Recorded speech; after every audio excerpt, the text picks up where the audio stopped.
Guys, boxing gossip here. Hope everyone's doing well. I was actually away this weekend, so wanted to do a video. It may be a slightly longer video. We'll have to see how long I ramble on for. But wanted to do a video discussing some of the news that's happened this weekend. So in the video, we're going to start with a bit of Lewis Ortiz. We're going to move on to the Eddie Hearn card on Friday night, and we're going to finish with the Frank Warren card on Saturday night. Now, I did do a video on Dillian Whyte and Eddie and Ricky Burns when they fought. I watched the fight on Friday night with a casual fan, but I wanted to go into that in a little bit more detail. We haven't covered Frank Warren and Liam Walsh yet, so we'll cover that later on in the video. But before we start, let's start with the news that Lewis Ortiz has signed with Matchroom, signed with Eddie Hearn. First and foremost, a shout out to everyone who sent this news to me. I actually missed it because I was out and about, as I was saying. So, yeah, really do appreciate it. I think it was Alex who got the news to me first. So, yeah, Alex is very, very good for tipping me off on these things. So, thank you very much, Alex. Shout out to you. Anyway, let's go into it. Eddie Hearn has signed Lewis Ortiz. Now, there's a few schools of thought here. Initially, when I saw the news, my gut instinct was that Eddie Hearn had looked at some of the success Frank Warren was having from bringing over Guillermo Rigondeaux, from bringing over Zolani Tete, and having them fight on UK shows. You know, those two moves by Frank Warren have been very, very popular amongst the boxing hardcore. And if there's one thing Eddie Hearn knows, is how popular the heavyweight division is right now. You know, Eddie Hearn is really trying to make waves in that heavyweight division. He's talked about a heavyweight night of boxing. He's working with more and more heavyweight fighters. We're seeing guys like Ian Lewison, David Allen, David Price being utilised more and more regularly alongside the big fighters. You know, the Joshuas, the Dillian Whytes, etc. And Eddie Hearn knows that the market for the heavyweights in the UK is very, very high. And I think as a result, he's keen to work with Lewis Ortiz. I mean, Lewis Ortiz is something that is really going to appeal to the boxing hardcore. Imagine you've got a Sky Sports pay-per-view that you're being asked to pay £17 for, and it's Anthony Joshua versus some punching bag with Jamie McDonnell on the undercard. You know, as a hardcore boxing fan, you are going to be excited by the prospect of seeing Lewis Ortiz in a 10-round fight, even if it's only against the, the Kevin Johnsons of this world, or against the Alexander Ustinovs of this world. You know, even if it's against one of those guys, Lewis Ortiz is an exciting fighter. He's very exciting to watch. His style is very eye-catching. He's not boring at all in the ring, and he's got a good story. So very, very interesting to see what Eddie Hearn does with Lewis Ortiz. Obviously, Ortiz also has some sort of ranking in the WBA. I believe he's interim champion. So potentially Hearn would be a good man to forge some sort of route for Ortiz. So that was a completely unexpected bit of news. I must admit, I did not see that coming for 1 second. But yeah, it's an interesting development, and I, for one, will be very, very happy to see Lewis Ortiz fighting in the UK. He's certainly a fighter that very much interests me, and it would be good to work out how Eddie Hearn's going to manoeuvre him. I think the thing with Ortiz is, you know, he says he's 37 or 38. A lot of people say he's 300 years old. He's going to have to be manoeuvred very, very swiftly. Ortiz is not the kind of guy that Eddie Hearn can afford to do 5 or 6 fights with over the course of the next 2 or 3 years to build him up, to build up his profile. He's an older guy. He's got a lot of experience in the amateurs, and he needs to be moved very, very swiftly. I'm not having a go at Eddie Hearn because I think this is a very, very good move. But Eddie Hearn has said a few times in the past that he wouldn't actively look to work with people who's failed drug tests. So it's kind of interesting. He's now working with Kid Galahad. He had Kid Galahad and Nickel Brooks, so obviously Dillian Whyte. He's now having Lewis Ortiz on the show, so he's kind of had a bit of a backward step there. But it'll be interesting to see what direction he goes with Lewis Ortiz. Now, 1 or 2 people had the reaction on social media. This potentially means we could see a Lewis Ortiz versus Anthony Joshua fight. I would be more inclined to disagree with that analysis. And again, I'll give a shout out to Alex here, because Alex said this when he messaged me about it. For me, this is almost a smart tactical move for Eddie Hearn, because if he controls Ortiz's career, he can keep Ortiz well away from Anthony Joshua and manage him in the direction which means he doesn't have to risk his cash cow in a fight against Lewis Ortiz, who at the minute represents the least reward but the most risk in terms of the fighters in the heavyweight division. So, you know, potentially this could be a way of saving Anthony Joshua from Luis Ortiz. Although I'm not really sure whether Luis Ortiz would be in a position in the IBF. I don't even believe he's ranked at present to command a fight like that anyway. Of course, it could become a relevant fight if Joshua were to unify and win one of the other belts. So very, very interesting, very unexpected. I like it when unexpected things happen in boxing. There's been a few times this year when Khan Canelo got announced, when Brook Golovkin got announced. Obviously those were major fights. This was a less, it's not a huge matchup being announced. But yeah, when I saw this, I was really taken aback. I was very, very surprised. It's not one that I saw coming. It's not one that I would have predicted in a million years. And I think it's shrewd business from Eddie Hearn, this. I think he's capitalising on the heavyweight market, and I think he's trying to mirror some of the success that Frank Warren's had for Tete and for bringing over Rigondeaux. So, yeah, fair play to him, and let's see where he goes. Let's hope he can get Ortiz active and in meaningful fights relatively swiftly. That would be very, very interesting to see what direction it goes in. Moving on, let's talk briefly about the fights this Friday. Now, I won't wax lyrical about them because, as I say, I did initial post-fight videos, but I was actually with people on Friday night, so I had to keep those post-fight videos very, very short and very brief because I was trying to be sociable. Let's start with the Dillian Whyte-Lewison fight. Now, I watched the Dillian Whyte fight with a casual fan who has maybe watched a little bit of boxing over the years, but isn't really someone who understands boxing. And I don't believe they'd ever seen Dillian Whyte fight before. And at the end of the fight, they said to me, you know what, Dillian Whyte is a good fighter, but he's very low output and he lacks power. Now, that was the analysis of someone who had never heard of Ian Lewison and had never seen Dillian Whyte box before. And obviously, I disagree with that analysis because I've known about Dillian Whyte since his days in the amateurs and I've watched a large number of his fights and I know that he is a threat. But having said that, I do believe his style has really, really morphed since that's lost to Joshua, and that's been particularly obvious in his fights against David Allen and Ian Lewison. He has boxed very patiently in both of those fights. He's looked to keep distance, he's looked to use his jab, and he's looked to sort of box a bit from range a bit more than he's done previously in his career.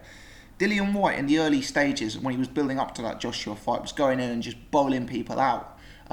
We've seen less of that, really. And it's not just that I think he's actually throwing different punches. He's not just going in there looking to take someone's head off. He's looking to stay smart in the early rounds and weaken people up with his jab before coming in and looking to do damage. And I actually think tactically it's a good move for him. It's getting him more rounds under his belt, which is something that he was lacking, and it's exposing himself to far less risk. What it is doing is perhaps making him a slightly less entertaining fighter. And I'm a boxing purist. You know that I'll sit down and watch a 12-round heavyweight tactical chess match, so it matters less to me. But Dillian Whyte is known as this sort of hard-talking, hard-fighting guy who's coming in to knock people out and who doesn't mess around. And he's got this whole facade outside the ring of being a scrapper, offering people out in car parks and that sort of thing. And he's actually coming in and using his brain and picking people off with the jab and trying to stay defensively tight. I mean, don't get me wrong, there were moments in this Ian Lewison fight where he traded in the pocket and he let loose with more power punches, and there were moments where it became a decent scrap and he really opened up. But fundamentally, for the early rounds when Lewison was at his most dangerous, Whyte was looking to cover up, Whyte was looking to keep the distance, Whyte was looking to pick off with his jab, and fair play to him for doing that, I think. But it is a definite change in direction for him stylistically. And my concern is that whilst Whyte maybe does have superior boxing pedigree to the likes of Ian Lewison at this stage of Ian Lewison's career, I wonder if that style will actually pay dividends for him as he steps up to, say, the top 20 in the world. Lewison was very, very, very out of shape.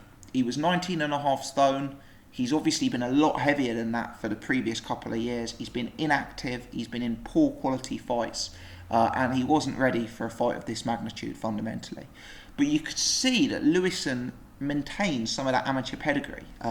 You could see that Lewison was actually a fairly smooth operator in the ring.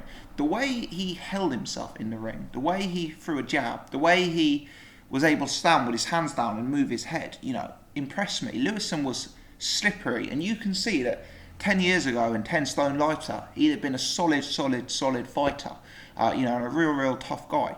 And I actually think in the early rounds, Lewison just with his silkiness, actually caused Dillian Whyte some real problems in there. Now my question is, if Lewison had been 3 or 4 stone lighter, had huge momentum going into the fight, and had turned up in shape to do himself justice, could he have beaten Dillian Whyte? And I couldn't rule that out completely. Even though Dillian Whyte definitely dominated the fight and was definitely well ahead at the time of the stoppheads, if you look at it in terms of pure talent and pure skill, could you say Dillian Whyte was a talent level above Ian Lewison? I'm not sure you could. And for me, that's relevant because I actually felt not dissimilar after the Dave Allen fight. Again, that's another fight. Dillian Whyte definitely deserved to win the Dave Allen fight. Dillian Whyte was definitely the superior opponent. But Dave Allen was another guy who'd been very out of shape. Dave Allen was another guy who'd been brought in at very late notice. And whilst Dillian Whyte dominated the majority of the rounds there, you kind of got the impression that if Dave Allen had had another 4 or 5 weeks, and if he'd shown up having had the momentum in his career, Dave Allen and Lewison had been operating at very low levels in terms of the opponents they'd been facing.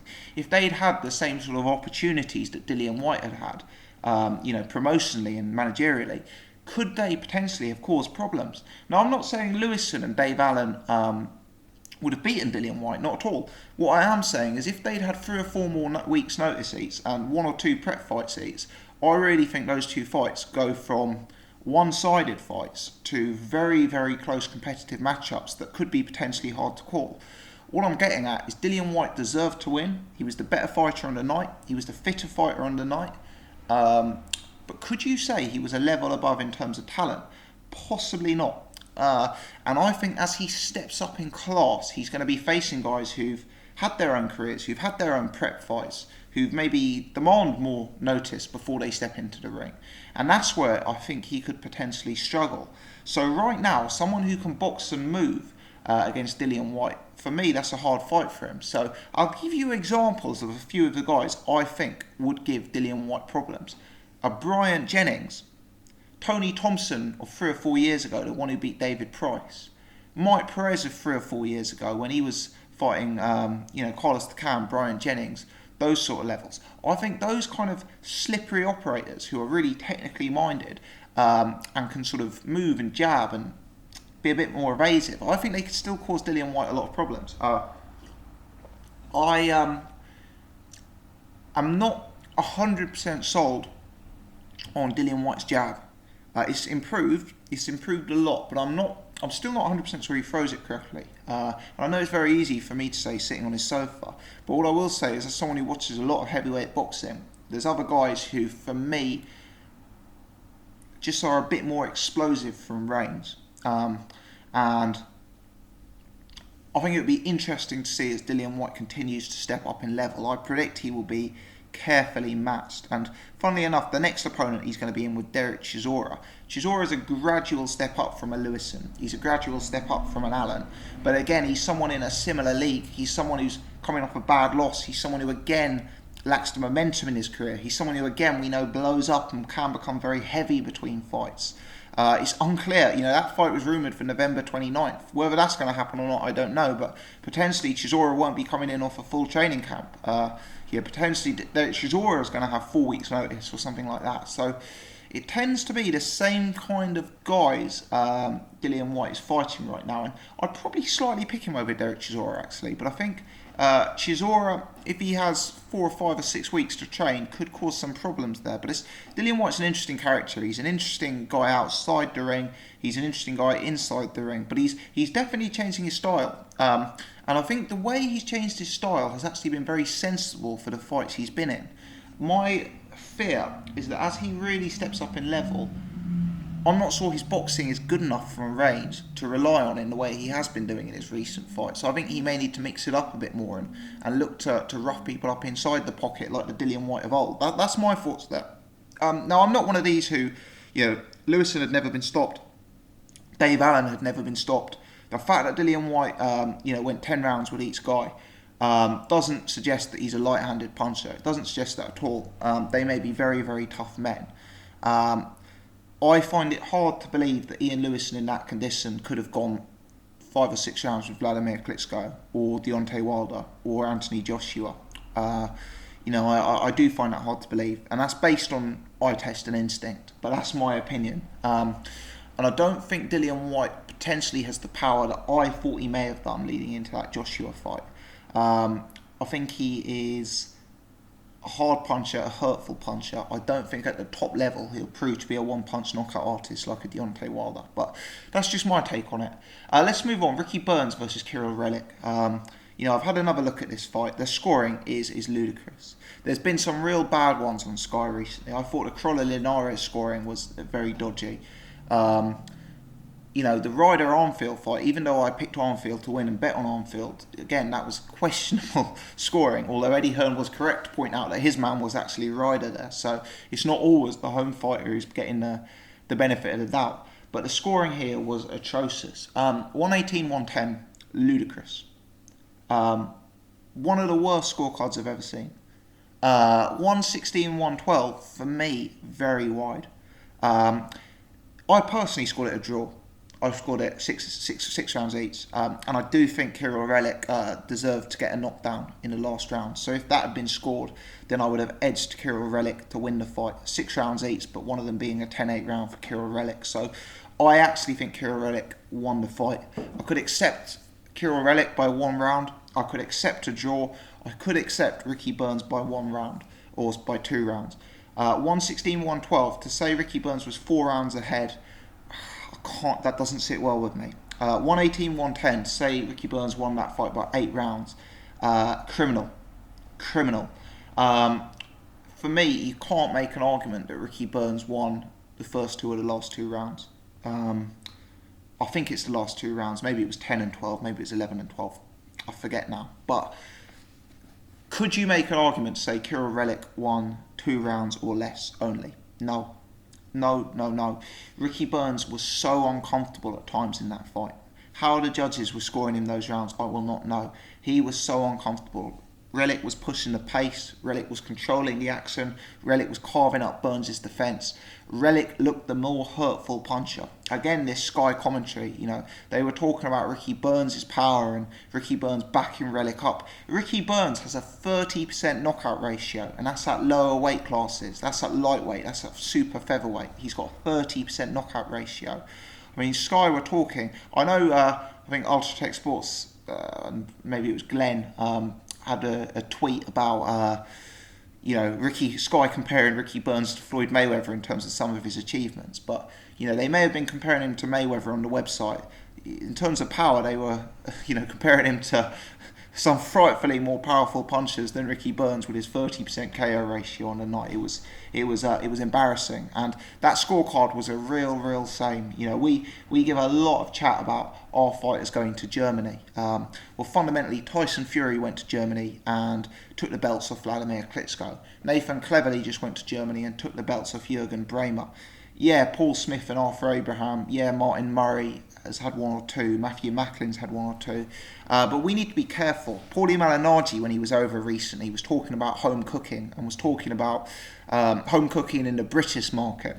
And we need to be careful because 118-110 was a frankly disgusting scorecard. And as I say, I would actually edge Kiryl Relikh to win this fight. Relikh looked the better fighter for me. He looked the more dangerous fighter. He looked like the guy who could cause more problems from his opponent. Burns was doing some things well. Don't get me wrong, it was no terrible performance from Burns. Burns was a better mover. Burns maybe had the sharper work from range. There were rounds where Burns' long distance fighting did take over. It wasn't a disgraceful performance from Ricky Burns. But when you see a scorecard like 118-110, it makes you think of all the things that Kiryl Relikh was doing well in there.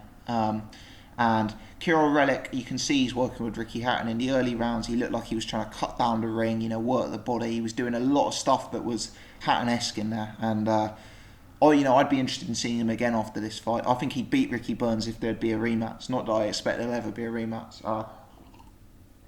But, fair play to him, and hopefully he can come again. Ricky Burns, they're talking about him fighting Adrian Broner. I don't give him any chance against Adrian Broner.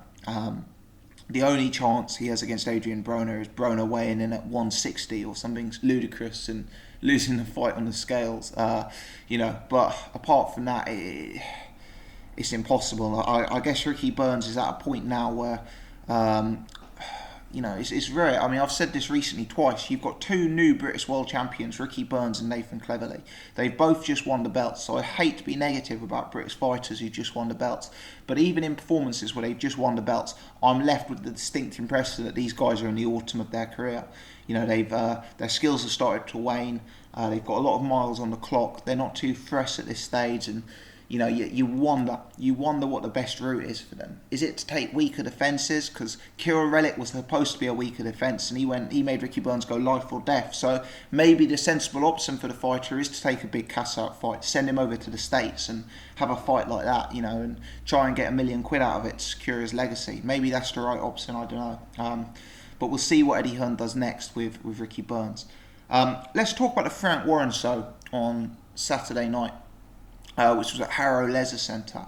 Very, very funny to see Buddy McGirt in the corner for Klimov, who was fighting Liam Walsh. What was Buddy McGirt? Huge celebrity trainer.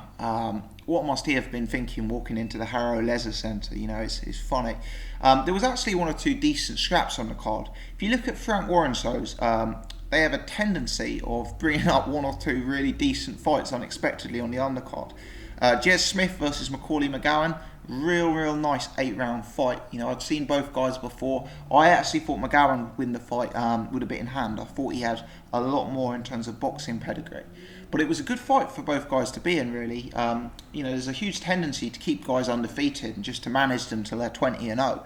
But these are two guys, neither of them, as far as I'm aware, are massive ticket sellers. Neither of them immediately appear like they're going to be future world champions.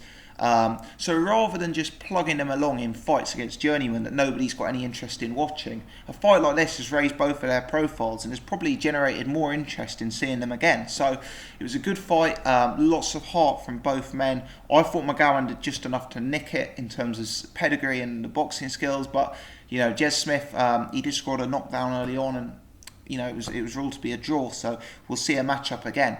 Very bizarre, and I actually fell asleep just before Mitchell Smith came out, so I didn't see Mitchell Smith. And I also don't know if they sewed back the Prince Patel fight later on in the night, and if they did, my apologies, I didn't see it. But very bizarre from my perspective, they did not show the Prince Patel fight live.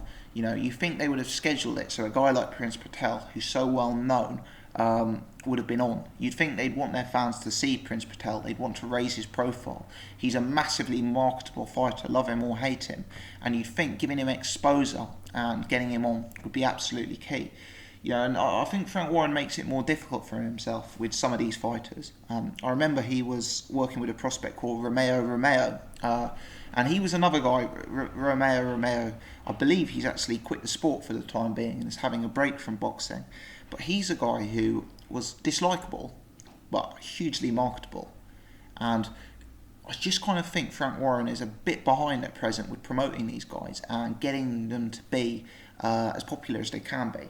Now, Conor Benn is obviously marketable to a different level than Romeo or than Prince Patel. He's got that surname, he's got that recognition with the fans.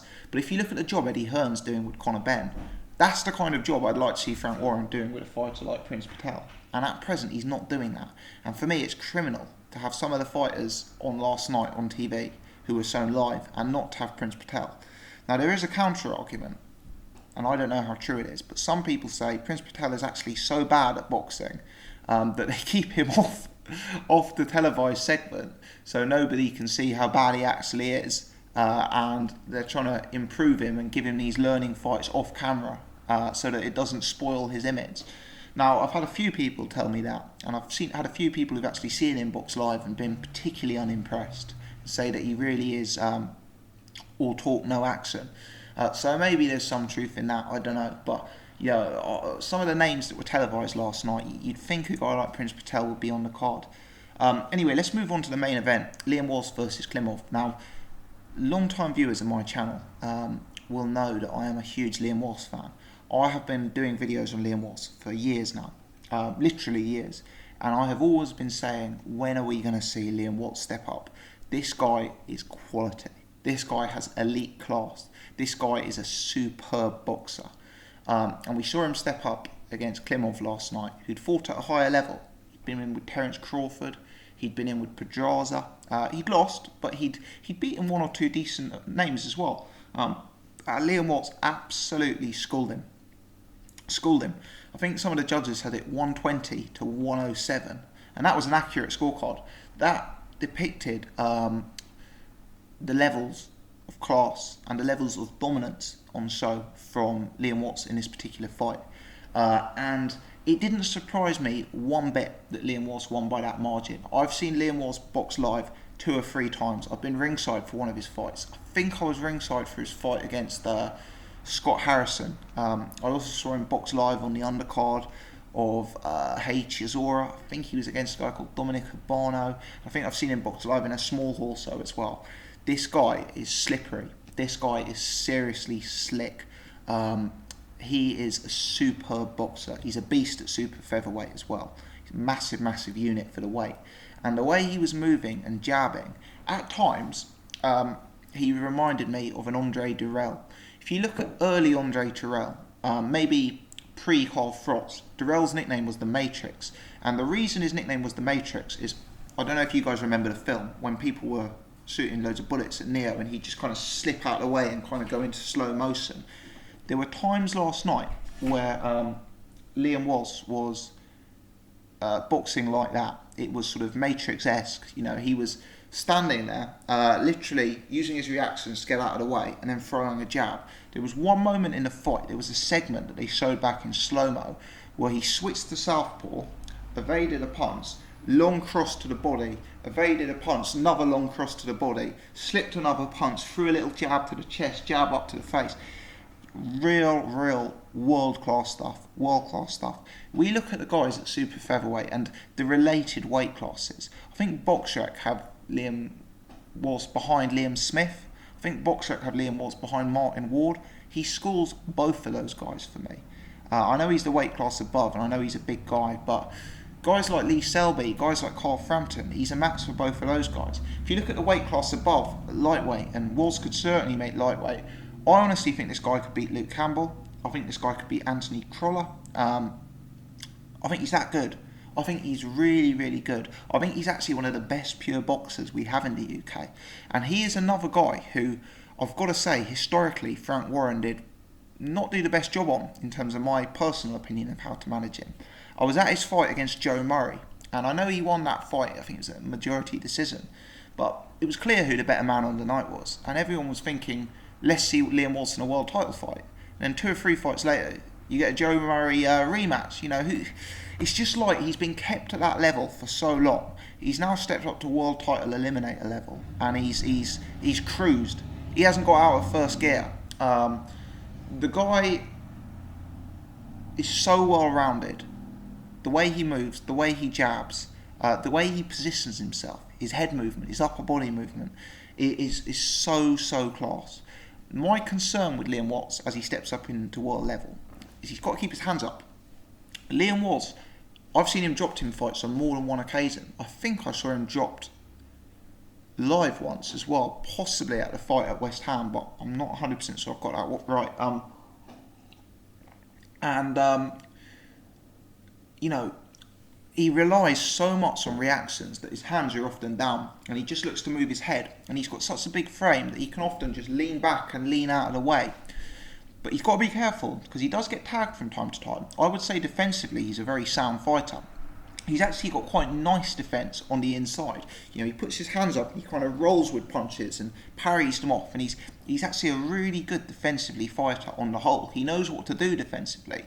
But sometimes on the outside, when he's sort of moving his body and throwing a jab, he's so comfort zone that he just puts his hands down. And you'll see him box for 3 or 4 rounds masterfully.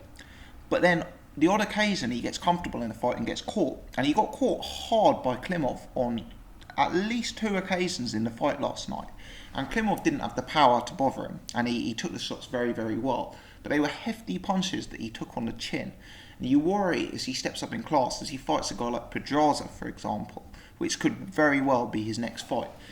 You really worry about that. So I think he's got to keep his hands up. He's got to be very defensively aware, because I'm not saying he's got a bad chin, but he's a guy who can and has been hurt at a lower level in fights. Now, Pedraza's an interesting guy. He impressed me to no end against Stephen Smith. He really blew me away. He's a guy who, I think of him as a bit of a sniper. You know, he's really slippery and slick from the outside, switch hitting, and he leads with power punches and catches people unexpectedly. He must have very long reach or good ring cover. It's one of the two, because he can kind of be out of range and then into range and then out of range again. And he's a guy who can also mix it up a bit. He's not afraid. He's another guy who's a rangy type character whose inclination is to box on the inside. But he's another guy who can then step in and bring it inside the pocket and have the fight up close. He's a real good fighter to watch. And Dillian Whyte versus Pedraza. You know, they were talking on Box Nation last night. Would they be able to bring Pedraza over to Norwich? You know, I think that's highly unlikely. If Eddie Hearn and Stephen Smith couldn't bring Pedraza over for Sky, I think it's highly unlikely Pedraza's going to come over to fight in the Harrow Leisure Centre like last night, or to fight in Norwich. So I think Dillian Whyte is going to have to get some air miles under his belt. But he can go over there, and I'd give him a much higher chance of winning that fight than Stephen Smith. I think he is someone with a far superior skill set to Stephen Smith. I think he moves better than Stephen Smith. I think he's a bigger guy than Stephen Smith, and I think he's got potential. But Pedraza is a real tough fight, and it's a big step up. And it's kind of a shame that you know, he's had to go straight from the sort of Joe Murrays of this world through to the Klimovs of this world, and there's no one in between. He'll be going straight up to Pedraza level. But fundamentally, it is time to roll the dice with Dillian Whyte. He's that good. And at times he's lacked the momentum of his career. I know he's had injuries, and he's lacked the push. So, you know, maybe he isn't the biggest ticket seller. He's certainly not the biggest name or the biggest character. It is going to be hard to give him 10 big name opponents as build-up fights, because the money isn't there, and I get that. But let's see how he deals with Pedraza. Dillian Whyte is one of our most underrated fighters, and I think he is capable of winning a world title. Let me say that. So, very impressed by what I saw last night, as per usual. Let me know your thoughts, people. We've discussed a lot there. It's been a longer video, so I hope you don't mind that. But we've discussed Lewis Ortiz. How's Eddie Hearn going to match him? Will he or won't he? You know, is this a tactic to avoid Joshua? Is this a tactic to make a big fight with Joshua? Leave your opinions below. Then let's talk the Sky Bill. Dillian Whyte versus Lewison. Were you impressed? Ricky Burns versus Klimov. Was it a robbery? How do you score it? What do you think of the judging? Then let's talk Dillian Whyte. Let's talk Prince Patel. How impressed were you by Dillian Whyte? You know, were you seeing a world champion in the making there? Let me know your thoughts. As always, I'm keen to discuss, so I'd be delighted to leave your comments below. If you've enjoyed this slightly more long, rambling video, please take the time to hit the thumbs up button. If you're new to the channel, press subscribe. It'd be great if you could join what we're doing here. Many thanks for watching, guys. Really appreciate it.